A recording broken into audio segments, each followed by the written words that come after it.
Hey, folks. It's time for chapter 13. In Anne of Windy Poplars. And this is the last chapter in year 2. Chapter 13. Anne went home for her second summer-side vacation with mixed feelings. Gilbert was not to be in Avonlea that summer. He had gone west to work on a new railroad that was being built. But Green Gables was still Green Gables, and Avonlea was still Avonlea. The lake of shining water shone and sparkled as of old. The fern still grew as thickly over the Dryad's bubble. And the log bridge, though it was a little crumblier and mossier every year, still led up to the shadows and silences and wind songs of the haunted wood. And Anne had prevailed on Mrs. Campbell to let little Elizabeth go home with her for a fortnight, no more. And a fortnight, I think, is like 2 weeks. But Elizabeth, looking forward to 2 whole weeks with Miss Shirley, asked no more of life. "I feel like Miss Elizabeth today," she told Anne with a sigh of delighted excitement as they drove away from Windy Poplars. "Will you please call me Miss Elizabeth when you introduce me to your friends at Green Gables? It would make me feel so grown up." "I will," promised Anne gravely, remembering a small red-headed damsel who had once begged to be called Cordelia. Remember that way back? Elizabeth's drive from Blight River to Green Gables over a road which only Prince Edward Island in June can show was almost as ecstatic a thing for her as it had been for Anne that memorable spring evening so many years ago. The world was beautiful, with wind-rippled meadows on every hand and surprises lurking around every corner. She was with her beloved Miss Shirley. She would be free from the woman for 2 whole weeks. She had a new pink gingham dress and a pair of lovely new brown boots. It was almost as if tomorrow were already here, with 14 tomorrows to follow. Elizabeth's eyes were shining with dreams when they turned into the Green Gables lane where the pink wild roses grew. Things seemed to change magically for Elizabeth the moment she got to Green Gables. For 2 weeks she lived in a world of romance. You couldn't step outside the door without stepping into something romantic. Things were just bound to happen in Avonlea. If not today, then tomorrow. Elizabeth knew she hadn't quite gotten to tomorrow yet, but she knew she was on the very fringes of it. Everything in and about Green Gables seemed to be acquainted with her. Even Marilla's pink rosebud tea set was like an old friend. The rooms looked at her as if she had always known and loved them. The very grass was greener than grass anywhere else, and the people who lived at Green Gables were the kind of people who lived in tomorrow. She loved them and was beloved by them. Davy and Dora adored her and spoiled her. Marilla and Mrs. Lynde approved of her. She was neat, she was ladylike, she was polite to her elders. They knew Anne did not like Mrs. Campbell's methods, but it was plain to be seen that she had trained her great-granddaughter properly. "Oh, I don't want to sleep, Miss Shirley," Elizabeth whispered when they were in the bed in the little porch gable after a rapturous evening. "I don't want to sleep away a single minute of these wonderful 2 weeks. I wish I could get along without any sleep while I'm here." For a while she didn't sleep. It was heavenly to lie there and listen to the splendid low thunder Miss Shirley had told her was the sound of the sea. Elizabeth loved it, and the sigh of the wind around the eaves as well. Elizabeth had always been afraid of the night. Who knew what queer things might jump at you out of it? But now she was afraid no longer. For the first time in her life, the night seemed like a friend to her.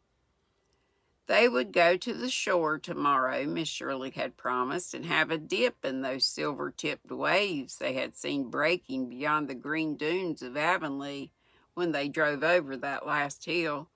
Elizabeth could see them coming in, one after the other. One of them was a great dark wave of sleep. It rolled right over her.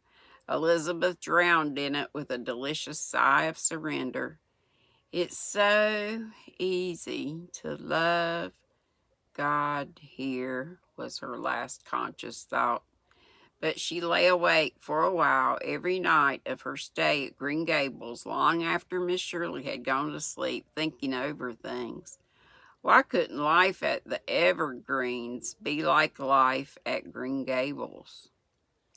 Elizabeth had never lived where she could make a noise if she wanted to. Everybody at the Evergreens had to move softly, speak softly. Even so, Elizabeth felt, think softly. There were times when Elizabeth desired perversely to yell loud and long. You may make all the noise you want to here, Anne had told her, but it was strange. She no longer wanted to yell now that there was nothing to prevent her. She liked to go quietly, stepping gently among all the lovely things around her.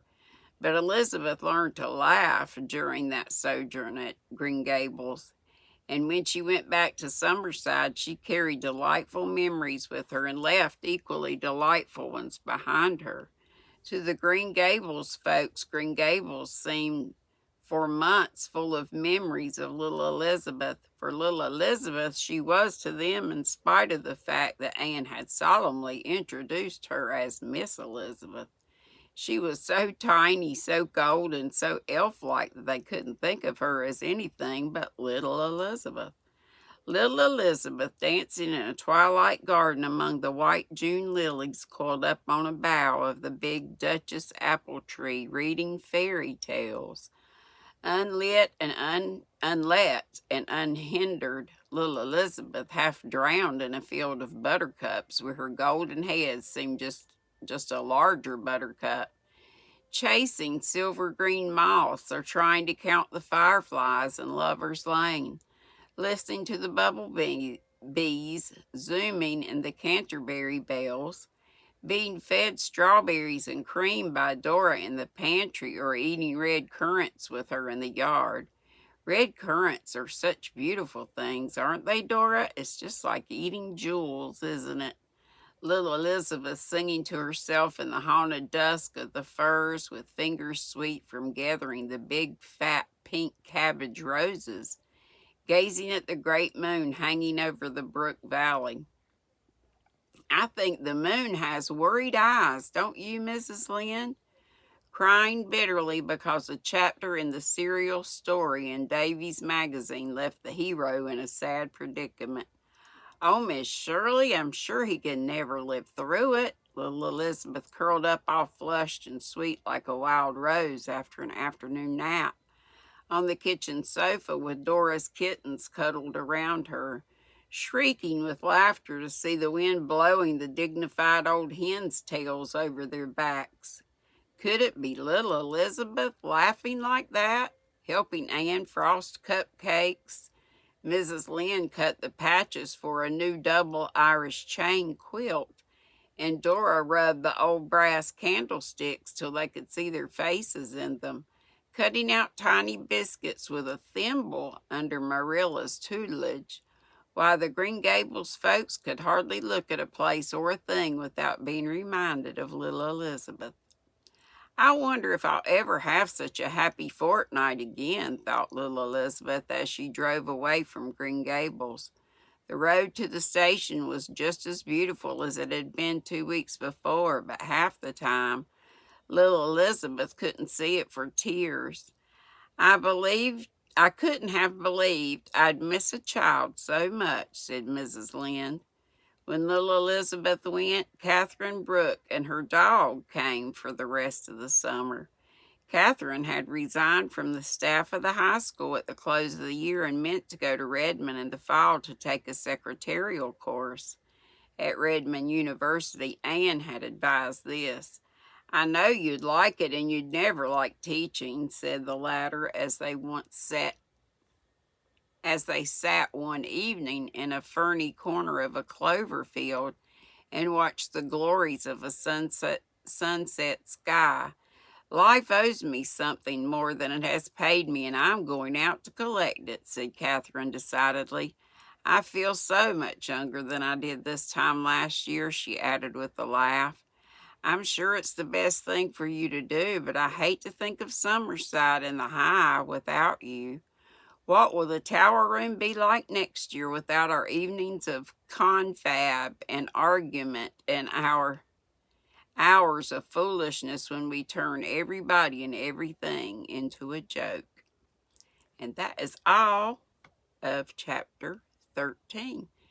And then we're into the third year, and I'll save chapter 1 for tomorrow. That little Elizabeth's something else, isn't she?